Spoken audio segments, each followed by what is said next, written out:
But that's not this piece. Okay. Oh, I didn't even ask. I'm sorry. I'm so used to you being my normal photographer. Oh, it's just like, here you go. Essentially, the other me is an all-knowing goddess. Yes, with a lowercase g, okay. Kind of like how Batman is a superhero, but his superpowers are having lots of money and cool high-tech gadgets. Well, my cool gadgets are books. As a matter of fact, I read a wide variety of things and feel a little anxious when I don't have time to get a daily dose of everything in my reading pile, which I've started limiting to 4 to 6 things, since reading merely 3 things a day seems too sparse, and more than 6 is unrealistic except on the weekends. Whereas Bruce Wayne lives in a bat cave, I live in a creative cave, full of books, reliable, high-speed internet, because whichever project I'm working on, I want to know as much as possible about that subject to move forward with my project. Now, the difference between being an all-knowing goddess and being a bookworm or a nerd is all in the attitude. You have to have confidence when you're a goddess, even with a lowercase g.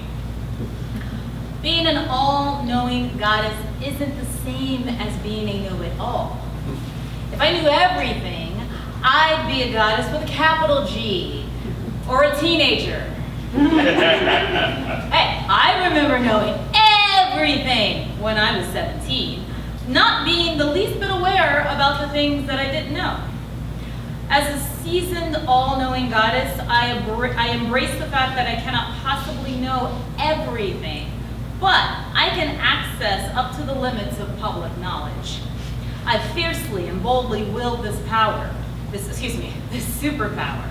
Besides, I don't need to know it all to be successful, especially now that facts come in a variety of alternative forms, and words may or may not retain their meaning depending on how much political clout you have and how much money there is to be made in the ensuing confusion. Who could have predicted years ago, when spelling was de-emphasized in schools, that we'd come to a point where the meaning of words would also be de-emphasized? I don't claim to be a clairvoyant goddess, but I predict that if the integrity of the meaning of words disappears, then my arch enemy, ignorance, prevails. Once we stop respecting the meaning of words, ignorance will no longer have to ban or burn books. We'll do that ourselves. For me, reading continues to be a revolutionary act. Imagine my slave ancestors who weren't legally allowed to learn how to read, then my relatives who lived during the segregated Jim Crow America, where they didn't have access to certain books in their section of the library, and were educated with outdated, dilapidated, and often egregiously biased textbooks. Now, the very words we read, write, and speak are under assault. Ignorance has moved beyond trying to block access to literacy and books, finding it more efficient to attack semantics. Just like when millions of Americans protested when the word freedom was being erroneously used to describe not having federally subsidized health insurance, we must guard against the twisting of words, especially when there are so many words disseminated from the Tower of Babel to confuse the masses. If they ever manage to coordinate their splintered narratives through their verbal sleight of hand, then I will have to increase my reading intake to build up my superpower of knowledge, especially my vocabulary. Regardless of whether you see yourself as an all-knowing God or not, empower yourself with the true meaning of words. Read from a variety of sources. Gather first-hand experiences of the power of words, enrich your vocabulary, articulate your own personal narrative, and help me defeat ignorance. Yay! And someone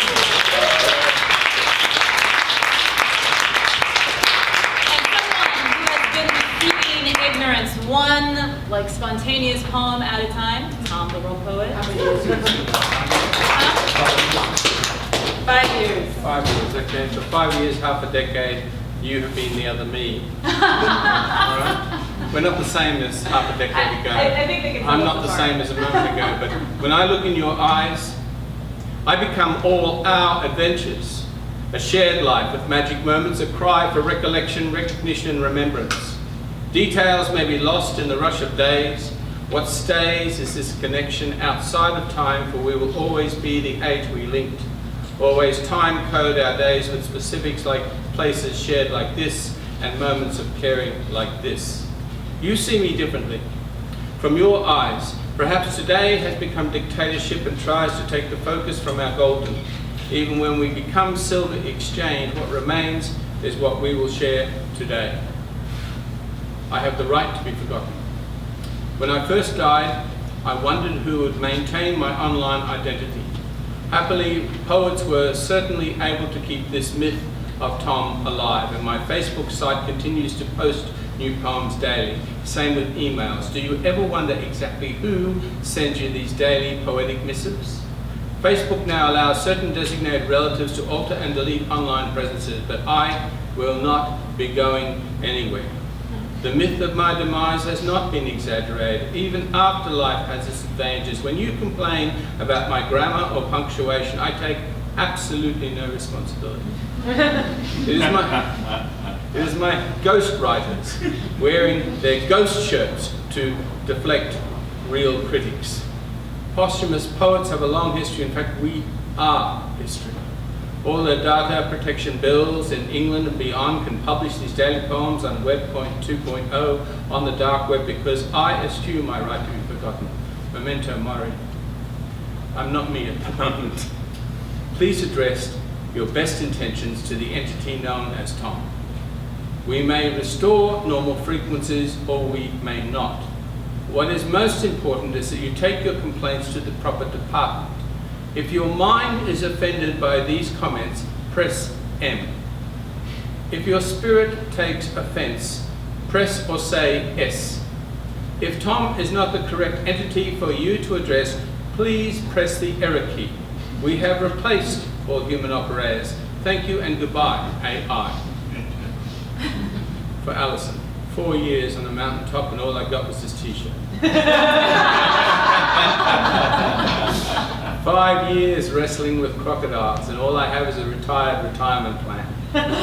6 years this e-commerce gold rush and all I have is Easter eggs in my franchise. 7 years in the Perth doghouse and I'm still studying to be a cat. 8 years turning coal into alchemists and canaries still drive stretch limos. 9 engineers on a drone suborbital flight and who would understand the difference? Tuesday I am Belgium, chocolates United Nations. Wednesday I am Barcelona, Paella Gaudi. Thursday I am Rainforest, Yo Yang's William Ricketts Sanctuary. Friday I am Sandringham Beach at midnight. Saturday Uluru and the Olgas. Sunday I am Malvern Books, Austin Writers Roulette, which leaves Mondays for astral travel to Glastonbury and Tuesdays Wales.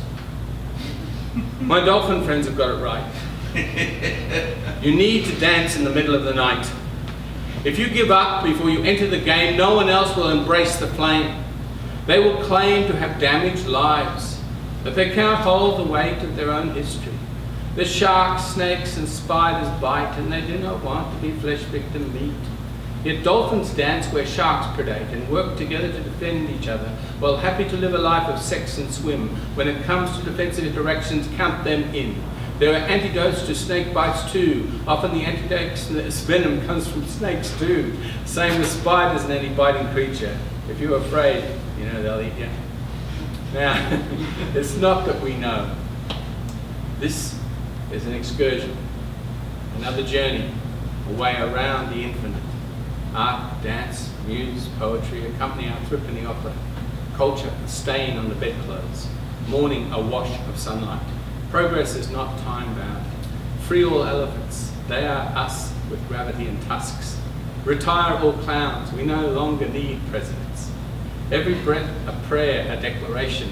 Existence a candle of tallow and hollow, yet light and warmth are still real. Continuing conversations. Circles, spirals, sanctuaries, imaginary campfires among real mountains. Glyphs left before us animate, illuminate. Deserts are pure, survival. Spirits rise and resurrect in your skin. This is where dream walks in. Sits down, starts to sing.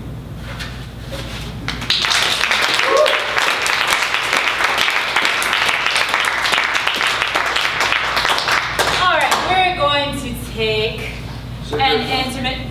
It's not a cigarette break. We're taking an intermission, and in this 5 minutes, what I would like for you guys to do is donate, because I run the